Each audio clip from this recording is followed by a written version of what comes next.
Hello friends, இன்றைக்கி Saturday morning எப்பவும் போல் 5:30 எழுந்திரிச்சாச்சு. நல்லா ஒரு சுக்குட்டியை போட்டு குடிச்சிட்டு மித்த வேலையை ஆரம்பிக்கலாம் அப்படின்னு சொல்லி இன்றைக்கி லஞ்செல்லாம் எதுவுமே நான் இன்றைக்கி கட்டலை.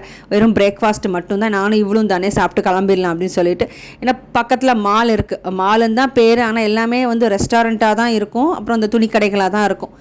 இந்த விளையாட்டுக்கு அந்த மாதிரி ஒரு என்டர்டெயின்மெண்ட்னா அவ்வளோதான் இருக்கும், வேறு எதுவும் பெருசாக இருக்காது. அதனால் இன்றைக்கி அவளை கூட்டிக்கிட்டு அங்கே போய் சாப்பிட்றலான்ட்டு இன்றைக்கி காலை பிரேக்ஃபாஸ்ட்டுக்கு சேமியா உப்புமா தக்காளி சாதம் ஸ்டைலில் பண்ணிடலான்ட்டு. உப்புமானாலே எங்கள் வீட்டில் ஒன்றும் சேமியாவாக இருக்கும், இல்லைனா அவலாக இருக்கும். மித்தபடி இந்த ரவை, கோதுமை ரவை அதெல்லாம் கிடையாது.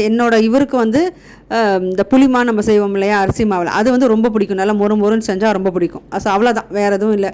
டிஃபன்னாலே ரொம்ப லிமிட்டடு. சப்பாத்தி, பூரி இதெல்லாம் ரொம்ப கம்மியாக தான் நாங்கள் போடுறது. விரும்பி சாப்பிட்றது இங்கே கிடையாது. கொஞ்சம் பிஸியாக இருக்கேன் அப்படின்னு தெரிஞ்சாலும் இந்த டம்ளரு, அதுக்கப்புறம் தட்டு இதெல்லாம் தேய்ச்சி வச்சுருவா. இந்த துணியெல்லாம் கூட குடியிலேருந்து நீ காலையில் எடுத்து வச்சுட்டேன். அதுக்கப்புறம் உணர்த்தணும் அப்படின்னு சொல்லிட்டு உணர்த்துறது நான் உணர்த்திடுவேன். எடுத்து வச்சுருவா. அவள் ட்ரெஸ்ஸை மட்டும் மடித்து வச்சுப்பேன். இந்த மாதிரி சின்ன சின்ன வேலைகள்லாம் எனக்கு கொஞ்சம் கூட மாட ஒத்தாசையாக இருந்து செய்வாள். 2 சிஸ்டர் கேட்டிருந்தாங்க, இது மாதிரி என்னோடய பொண்ணோட பேர் என்ன கிளாஸ் படிக்கிறா அப்படின்னு சொல்லிட்டு. என் பொண்ணோட பேர் அகிலாண்டேஸ்வரி, 9th ஸ்டாண்டர்ட் படிக்கிறாவோ. கோவாலேருந்து நாங்கள் இந்த ஊருக்கு ஷிஃப்ட் ஆனதே என்னோடய பையனுக்கு இந்த சாப்பாடு பிரச்சனைலாம் இருக்குது, சில கம்ஃபர்டபுள் தேவைப்படுது அப்படின்னு சொல்லிட்டு தான் நாங்கள் இங்கே எல்லோரும் வந்தோம். அப்புறம் இங்கே நாங்கள் ஒரு 3 monthஸில் அவன் வேறு இடத்துக்கு அவன் ட்ரான்ஸ்ஃபர் ஆகிட்டான்.